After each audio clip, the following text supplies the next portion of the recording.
Moving to Malaysia is easier than you think, but it's really hard if you follow the wrong advice. In this video, we're going to cover everything that you need to know, from visas, cost of living, housing, and expensive mistakes you should avoid. Stick around till the end because we are going to share with you what most people don't talk about living here in Malaysia.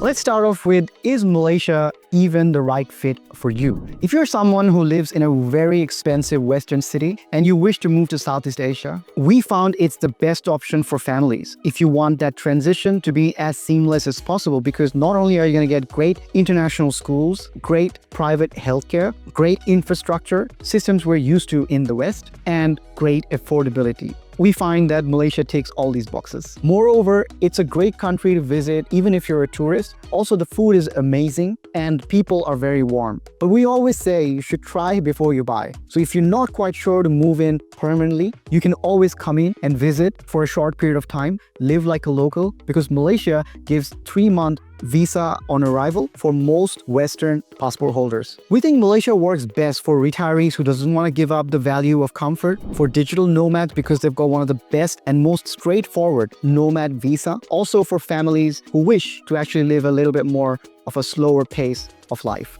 If you're looking for, polished Bali-style resorts or even the hustle and bustle of Bangkok, then Malaysia may not be the right fit for you. So it's very important to ask ourselves our question and be very honest. What is it that we seek? What is it that we love? And what would be that things that matter the most to us? As I said, if you want a family-friendly area, great affordability, and the best transitional systems from the West, we personally feel Malaysia is the best option. And there's no doubt in our mind. We have noticed that majority of our viewers who watch our video have not subscribed to our channel. Every week we create videos on taking a career break to slow travel the world and live your life of freedom. So if there's anything that you can do for us, please do subscribe, because it continues to motivate us to make content. And our commitment to you is that we will continue to research extensively and also listen to your feedback to bring the best content that we can make around these topics. So hit that subscribe button. Visa options for every type of movers. Malaysia makes it fairly accessible, and your visa strategy really depends on your situation. If you're testing the waters, the tourist visa is your easiest bet. 90 days for most passport holders, and you can do a border run or a quick trip to Thailand or Singapore to reset it. Not sustainable forever, but good for short-term explorers. The most exciting new option is the DE Rantau visa for digital nomad. It's a 1-year renewable visa for remote workers earning around $24,000 per year and covers your spouse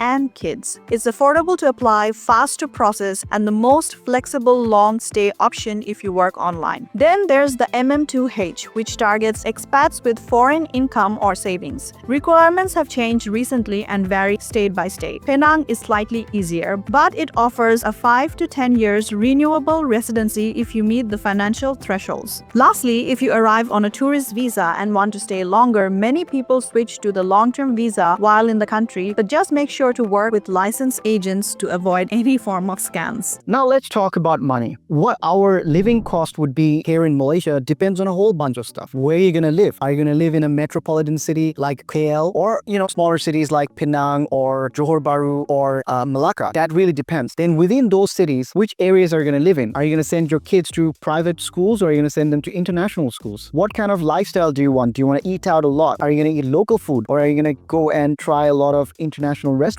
All of these things factor in as to how much it's going to cost. But let me give you a figure that we have found worked for us. We have lived in Malaysia across both Penang and Kuala Lumpur, and we've found that approximately 4 to 4,500 Australian dollars is what works best for us. But remember, this price will reduce significantly if we decide to move to Malaysia more permanently. Because if we take like a 12-month contract on an apartment, then the price slashes a lot by up to sometimes 40%. We also don't have to pay any penalty rates for schools because it's no longer a short-term enrollment. So all of these things matter. But before you move, here are a few things you need to note. Most apartments do not give over to unless you are trying to get a 12-month contract. Otherwise, you will have to pay penalty rates, and it's very far in between. You'll have to pay around 3 months rent upfront, which will include your deposit and your advances. And in terms of payments, it'll be best to use Wise or Revolt cards because you get great rates on it. But if you want to go ahead and get a Malaysian bank account open, obviously then you'll get much better options for yourself because you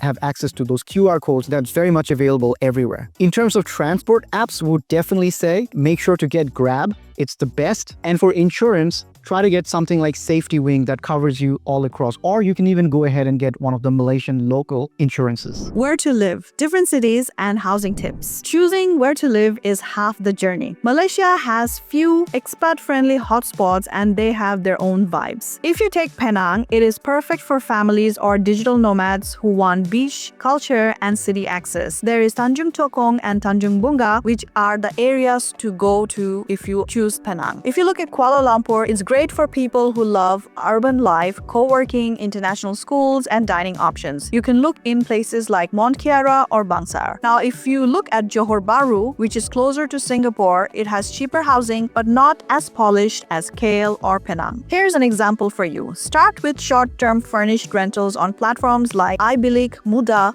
or Facebook groups and move to a longer lease once you know the area that you want to live in. Expect to pay 2,500 to 4,000 Malaysian ringgit per month for a modern 2 to 3 bedroom apartment in a great location that includes the pool and the gym. And the most important thing, don't forget the essentials. Check Wi-Fi speed, test water pressure, and see how Grab and food delivery works in that area. These are very tiny things, but they make a big difference. Moving and settling anywhere outside your current comfort zone takes a bit of time to get used to. But here's a few things we can tell you about moving to Malaysia that you can consider. If you want to get a SIM card, get DG and do not get it at the airport. Go to one of their stores and get it. You get pretty good rates and their coverage is quite good as well. Map out your supermarkets, fantastic for expats. One is Village Grocer, the other one is Jaya Grocer. And if you do want something more like a Costco style, you can try Lotus. Quite often schooling is a great concern for parents, so I would always suggest that you select which kind of curriculum you want, what international schools you're interested in. Do you want a boutique international school or something that has a lot more students? Really depends on you, what kind of nationality mix you want. But it's always best to stay near the schools so that, you know, it's easier access. But even if you don't, they always have school buses as well that covers pretty much everywhere. But again, it depends on how long you want your kid to be in those buses, because sometimes during peak hours, whether you are in Penang or KL, it can get a bit busy. But you know how we talk about the transition? One of the best things that we found about Malaysia is that its English proficiency is pretty much everywhere. And the variety of food is great.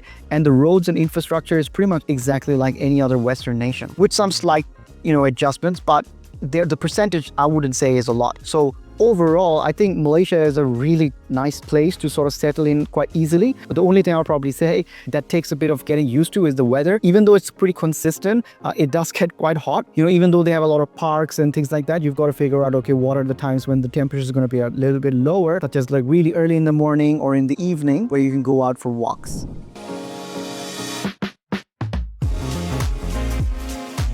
Relocating is always hard and there are a lot of unknowns. If you're moving from an expensive city in the West, Malaysia gives us the best transition. And that too, without sacrificing on any of the comforts we are used to. If you have come this far, there's another video that we have done where we talk about KL versus Penang. I will link it up here for you. That's all for today. We will see you next week. Till then, bye-bye.